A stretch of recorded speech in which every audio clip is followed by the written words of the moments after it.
Present 2-3 ದಿನಗಳಿಂದ D K Shivakumar ಅವರ ಒಂದು ಹೇಳಿಕೆ ನಟ್ಟು ಬೋಲ್ಟ್ ಅನ್ನೋದಕ್ಕೆ ಸಂಬಂಧಪಟ್ಟಂತ ದೊಡ್ಡ ಮಟ್ಟದಲ್ಲಿ ಚರ್ಚೆ ಆಯಿತು. ಈಗ ಪ್ರೆಸೆಂಟ್ ಏನಪ್ಪಾ ಅಂದ್ರೆ ಆಯೋಜಕರ ಎಡವಟ್ಟು ಅನ್ನೋದು ಚರ್ಚೆ ಆಗ್ತಾ ಇದೆ. ಆಯೋಜಕರು ಕರೆಕ್ಟ್ ಆಗಿ ಇನ್ವಿಟೇಷನ್ ಕೊಟ್ಟಿಲ್ಲ, ತಲುಪಿಸಲಿಲ್ಲ, ಬೆಳಿಗ್ಗೆ ತಲುಪಿತು, ಸಂಜೆ ತಲುಪಿತು ಅನ್ನೋದೆಲ್ಲವೂ ಕೂಡ ದೊಡ್ಡ ಮಟ್ಟದಲ್ಲಿ ಚರ್ಚೆ ಆಗ್ತಾ ಇದೆ. ಸರ್, ನೀವು ಇದ್ರ ಬಗ್ಗೆ ಏನು ಹೇಳಕ್ಕೆ ಆಗ್ತಾ ಇದೆ ಅಲ್ವಾ? ಅದು ನಿಮಗೂ ಗೊತ್ತಿದೆ ಅಲ್ವಾ?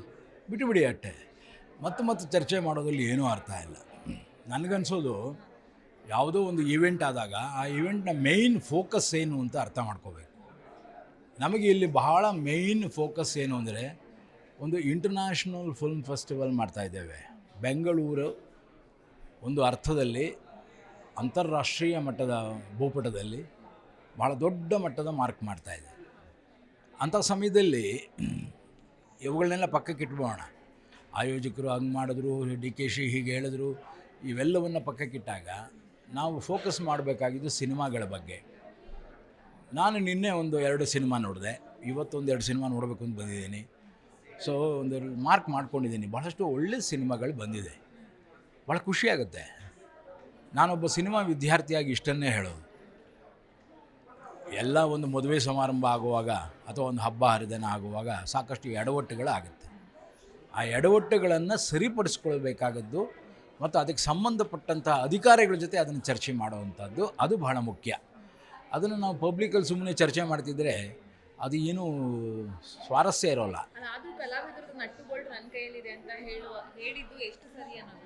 ಅದು ಅವರ ಅದೇ ಯಾವುದೂ ಶಾಶ್ವತ ಅಲ್ಲ ಅನ್ನೋದಂತೂ ನಮಗೆ, ನಾನು ಅದನ್ನು ಒಪ್ಕೋತೇನೆ. ಯಾವುದೂ ಶಾಶ್ವತ ಅಲ್ಲ. ಈಗಿನ ಇದರಲ್ಲಂತೂ ನಮ್ಮ ಇಡೀ ಮನುಷ್ಯನೇ ಶಾಶ್ವತ ಅಲ್ಲ. ಮನುಷ್ಯ ಶಾಶ್ವತ ಅಲ್ಲದೆ ಇರುವಾಗ ಈ ಥರದ್ದೆಲ್ಲ ಯಾವ ಅರ್ಥದಲ್ಲಿ ಹೋಗುತ್ತೆ? ಆಮೇಲೆ ಯಾರನ್ನೂ ಯಾವುದೇ ಕಾರಣಕ್ಕೂ ಬಲವಂತ ಮಾಡೋಕ್ಕಾಗಲ್ಲ. ಏನು ಬಲವಂತ ಮಾಡ್ತೀರಿ? ಯಾರಿಗೆ ಬಲವಂತ ಮಾಡ್ತೀರಿ? ನಮಗೆ ಅಭಿವ್ಯಕ್ತಿ ಸ್ವಾತಂತ್ರ್ಯ ಎಷ್ಟಿದೆಯೋ ಅವ್ರಿಗೂ ಅಭಿವ್ಯಕ್ತಿ ಸ್ವಾತಂತ್ರ್ಯ ಅಷ್ಟೇ ಇದೆ. ಹಾಗಾಗಿ ಅದನ್ನೇ ಒಂದು ದೊಡ್ಡ ಇದಲ್ಲ. ಇಲ್ಲ ಅವ್ರ ಖಂಡಿತ ಸರಿಯಲ್ಲ. ಡಿ ಕೆ ಶಿ ಅವ್ರು ಹೇಳಿದ ತಪ್ಪು, ಆ ರೀತಿ ಹೇಳಬಾರ್ದಾಗಿತ್ತು. ಮತ್ತು ಅದು ಒಂದು ರೀತಿ ಒಂದು ಅಹಮ್ಮನ್ನು ತೋರಿಸುತ್ತೆ. ಆ ರೀತಿ ಯಾರೂ ಇರಬೇಕಾಗಿಲ್ಲ. ಆ್ಯಕ್ಚುಲಿ ಅವರು ಮಾತೃ ಪ್ರೀತಿಯಿಂದ ಇದನ್ನು ಹೇಳಬೇಕು. ಯಾಕೆಂದರೆ ಅವರು ಈಗ ಅಪ್ಪನ ಸ್ಥಾನದಲ್ಲಿದ್ದಾರೆ, ಎಲ್ಲರನ್ನು ನೋಡಿಕೊಳ್ಳುವ ಅಪ್ಪ ಅಮ್ಮಂದಿರ ಸ್ಥಾನದಲ್ಲೇ ಅವರಿದ್ದಾರೆ. ಅವರು ಎಲ್ಲರನ್ನು ಕ್ಷಮಿಸಿ ಅವರನ್ನು ಇನ್ನೂ ಇದು ಮಾಡಿ ಭಾಳ ವ್ಯಾಪಕವಾದಂಥ ಒಂದು ಇದು ಮಾಡಬೇಕು. ಒಗ್ಗಟ್ಟು ಅನ್ನೋದ್ರೆ ಏನು? ಖಂಡಿತ ಒಗ್ಗಟ್ಟಿದೆ. ಯಾಕೆಂದರೆ ಸಿನಿಮಾ ಮಾಡುವಾಗ ಎಲ್ಲರೂ ಒಟ್ಟಾಗಿ ಕೆಲಸ ಮಾಡ್ತಾರೆ. ಸಿನಿಮಾ ಒಬ್ಬನೇ ಮಾಡೋಕ್ಕೆ ಸಾಧ್ಯನಾ?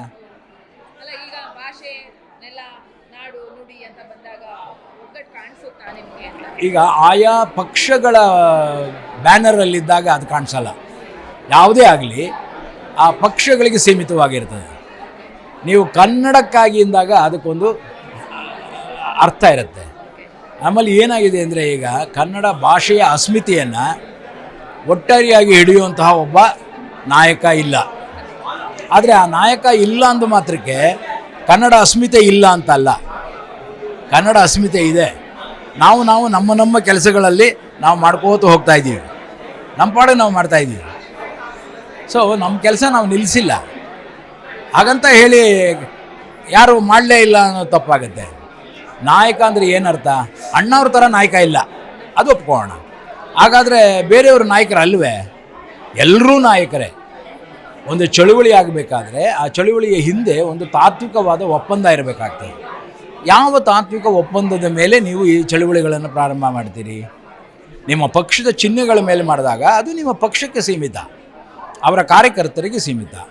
ಹಾಗೇನೇ ತಾನೇ ಎಲ್ಲನೂ. ಇದು ಸಿನಿಮಾ ನೀವೇ ಹೇಳ್ತೀರಿ ಸರ್ವ ಜನಾಂಗದ, ಮತ್ತು ಆ ಮಾತು ಹೇಳಿದ ಮೇಲೆ ಎಲ್ಲರನ್ನು ಒಳಗೊಳ್ಳುವ ಕ್ರಿಯೆ ಬೇಕಾಗಿದೆಯಾ, ಇಲ್ಲ ಇವ್ರು ಯಾರು ಅಂತ ಕ್ವಶನ್ ಮಾಡುವ ಆ ಧಾಟಿ ಬೇಕಾಗಿದೆಯಾ? ಅಷ್ಟೇ. ಸರಿ ಆಗಬೇಕು, ಆಗುತ್ತೆ ಅನ್ನೋದಂತ ನಾನು ಒಪ್ಪಲ್ಲ. ಇದನ್ನು ಸುಮಾರು 1947ರಿಂದ ಅನ್ಕೊಂಡ್ಬರ್ತಾ ಇದ್ದೀವಿ. ಸರಿಯಾಗುತ್ತೆ. ಯಾವ್ಯಾವುದು ಎಲ್ಲೆಲ್ಲಿ ಸರಿಯಾಗಬೇಕೋ ಅದು ರಾಜಕೀಯ ಇಚ್ಛಾಶಕ್ತಿ ಇದ್ದಾಗ ಮಾತ್ರ ಆಗತ್ತೆ.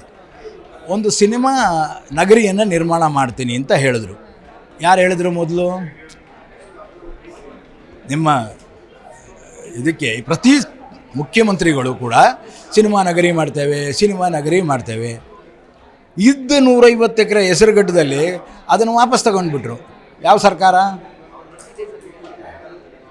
ಸೊ ಇಚ್ಛಾಶಕ್ತಿ ಇದ್ದರೆ ನಾಳೆ ಬೆಳಗ್ಗೆ ಮಾಡೋಕ್ಕೆ ಸಾಧ್ಯ. ಸುಮ್ಮನೆ ಅದನ್ನು ಒಂದು ಆಶ್ವಾಸನೆಯಾಗಿಟ್ಟರೆ ಯಾವ ಸಿನಿಮಾ ನಗರಿಯೂ ಆಗಲ್ಲ. ಆದರೆ ಇವತ್ತು ದೃಶ್ಯ ಮಾಧ್ಯಮ ಇದೆಯಲ್ಲ, ಅದೊಂದು ವಿಷುವಲ್ ಲಿಟ್ರಸಿ ಕಡೆ ಹೋಗ್ತಾ ಇದೆ. ವಿಷುವಲ್ ಲಿಟ್ರಸಿ ಕಡೆ ಹೋಗುವಾಗ ಅದನ್ನು ಶೈಕ್ಷಣಿಕವಾಗಿ ಬೆಳೆಸಬೇಕು. ಅಕಾಡೆಮಿಯ ಕೆಲಸ ಶೈಕ್ಷಣಿಕವಾಗಿ ಬೆಳೆಸೋದು. ಇದು ವಾರ್ತಾ ಮತ್ತು ಪ್ರಚಾರ ಇಲಾಖೆಯ ಕೆಲಸ ಅಲ್ಲ, ಅಕಾಡೆಮಿಯ ಕೆಲಸ. ಇಂಟರ್ನ್ಯಾಷನಲ್ ಫಿಲ್ಮ್ ಫೆಸ್ಟಿವಲ್ಲೂ ಕೂಡ ಅದಕ್ಕೊಂದು ಸ್ವಾಯತ್ತ ಸಂಸ್ಥೆ ಬೇಕು. ಒಂದು ಡೈರೆಕ್ಟರೇಟ್ ಆಫ್ ಫಿಲ್ಮ್ ಫೆಸ್ಟಿವಲ್ ಆಗಬೇಕು. ಅದರ ಮುಖಾಂತರ ಫಿಲ್ಮ್ ಫೆಸ್ಟಿವಲ್ಗಳನ್ನ ಮಾಡಬೇಕು. ಜಿ ಕನ್ನಡ ನ್ಯೂಸ್ ಈಗ ನಿಮ್ಮ ಮನೆಯಲ್ಲೇ ನೋಡಿ. ಎಲ್ಲ ಕೇಬಲ್ಗಳಲ್ಲಿ ಈಗ ಲಭ್ಯ.